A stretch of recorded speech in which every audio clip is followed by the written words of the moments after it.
కాలుష్యంతో మొత్తం రంగారెడ్డి జిల్లాను సర్వనాశనం చేయాలని కుట్రపూరితంగా అత్యంత కలుషితమైన ఫార్మా కంపెనీలను అక్కడ పెడుతుంటే కలుషితమైన ఫార్మా కంపెనీలు అన్నిటిని ఒక దగ్గర కూడబెడితే అంతర్జాతీయ ఎయిర్పోర్ట్ కూడా కుప్పకూలుతుందని చెప్పి దాన్ని జాగ్రత్తగా జీనోమ్ వ్యాలీ ఏ విధంగా డిజైన్ చేసినామో అట్లా చేయడమే కాకుండా ఏమాత్రం కలుషితం లేని పరిశ్రమలకు భూములు కేటాయించాలి, దానికి అంతర్జాతీయ ప్రమాణాలు ఉండాలి, నెట్ జీరో సిటీ చేయాలి, ఏఐ హబ్ చేయాలా, స్పోర్ట్స్ హబ్ చేయాలా, ఎడ్యుకేషనల్ హబ్ చేయాలా, ఇట్లాంటివన్నీ మేము పెడితే వాటిని అడ్డుకోనికి ఆ రోడ్ అక్కడికి తీసుకెళ్ళి అధ్యక్ష రోడ్ ఆమన్గల్ కోసం వేయలేదు అధ్యక్ష, రోడ్ అత్తగారు ఊరికి వేయలేదు అధ్యక్ష. మా అత్తగారు వాళ్ళు రోడ్డు కావాలంటే సొంత పైసలతోనే అంతకంటే పెద్ద రోడ్డు వేసుకున్నట్టు అంత శ్రీమంతులే అధ్యక్ష. వాళ్ళు ఏమంత పేదోళ్ళు కాదు, నేను రోడ్డు వేస్తే వాళ్ళు బాగుపడేటంత పరిస్థితి లేని లేదు. మా అత్తగారు వాళ్ళు ఎవరో మీకు కూడా బాగా తెలుసు అధ్యక్ష. అధ్యక్ష ఔటర్ రింగ్ రోడ్డు నుంచి రీజనల్ రింగ్ రోడ్ ఎక్కడైతే వస్తుందో ఈ రెండింటి మధ్యలో రేడియల్ రోడ్స్ ఒక్కటి కాదు అధ్యక్ష, 11 రోడ్లు డెవలప్ చేయాలని ఈరోజు ప్రతిపాదనలు తెచ్చినాము. ఇవాళ ఒక్కటే మేము అక్కడ కొంగర కళా నుంచి ఎగ్జిట్ రోడ్లో తీసుకొని ఫ్యూచర్ సిటీని టచ్ చేసుకుంటా 90 డిగ్రీస్ స్ట్రైట్గా తీసుకున్నాం. నేను స్ట్రైట్గా హరీష్ రావు గారిని నేను అడుగుతున్నా సూటిగా, ఇంకొక ఆయనకైతే సరే ఆయనకు నేను మాట్లాడేది అర్థమైతే అర్థం కాదో నాకు తెలియదు, కానీ వారు ఇక్కడనే ఉన్నారు కాబట్టి వారిని అడుగుతున్నా. ఈరోజు అభివృద్ధి వద్దా, రీజనల్ రింగ్ రోడ్డు నిర్మించాలన్నా వద్దా, రేడియల్ రోడ్స్ వేయాలన్నా వద్దా, ఫ్యూచర్ సిటీ కట్టాలన్నా వద్దా, మూసి రిజిన్యువేషన్ ప్రాజెక్టు మూసి పునరుద్ధరణ ప్రాజెక్టును చేపట్టాలన్నా వద్దా, పరిశ్రమల కోసం భూములు సేకరించి పరిశ్రమలకు కేటాయించి తద్వారా పెట్టుబడులను ఆకర్షించి తద్వారా రాష్ట్రాన్ని అభివృద్ధి చేయాలన్నా వద్దా.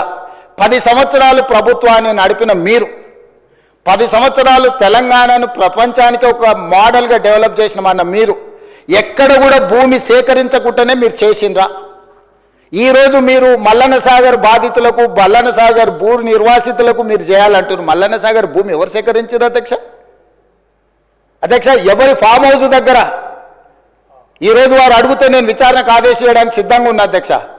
కొండపోచమ్మ ప్రాజెక్టు నుంచి ఫామ్ హౌజులకు డైరెక్ట్గా కాలువలు తీసుకున్న వాళ్ళు ఎవరు? ఈరోజు కట్టుకున్న రిజర్వాయర్లు అది రంగనాయక సాగరా, లేకపోతే కొండపోచమ్మనా, లేకపోతే మల్లన్న సాగరా? ఎవరు భూములు కొనుక్కున్నారు, ఎవరు ఫామ్ హౌజులు కట్టుకున్నారు, ఎవరి ఫామ్ హౌజులకు ఆ రిజర్వాయర్ల నుంచి నీళ్లు పోతున్నాయి, రోడ్లు ఎవరు వేసుకున్నారు? ఈరోజు నాకు కానీ నా కుటుంబ సభ్యులకు కానీ నేను ప్రభుత్వం వచ్చిన తర్వాత 1 ఇంచు భూమి అయినా ఎక్కడైనా మేము కొనుక్కున్నామా? అది ఫ్యూచర్ సిటీ కాదు, 4 బ్రదర్ సిటీ అని, 4 crore brother and sisters city అధ్యక్ష. 4 కోట్ల తెలంగాణ సోదరులు సోదరీమణుల యొక్క సిటీ అధ్యక్ష. That is our future.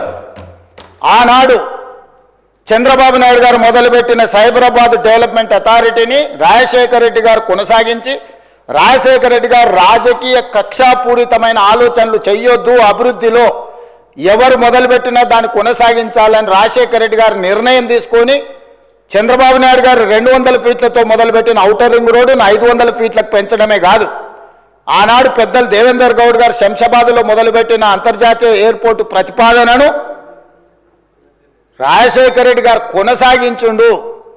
Rajasekhara Reddy గారు ఆనాడు ఐటీ కానీ ఫార్మా కానీ నేదురుమల్లి జనార్దన్ రెడ్డి గారు మొదలుపెట్టిన hi tech city foundation, Rajiv Gandhi గారిని ఆదర్శంగా తీసుకొని మొదలుపెట్టిన హైటెక్ సిటీని చంద్రబాబు నాయుడు గారు కొనసాగించారు. చంద్రబాబు నాయుడు గారు కొనసాగించిన దాన్ని రాజశేఖర రెడ్డి గారు విస్తరించారు. ఏ రోజు కూడా కక్షాపూరితమైన ఆలోచనలతోని మేము వ్యవహరించలేదు అధ్యక్ష. గత ప్రభుత్వం ఏదైనా చేసి ఉంటే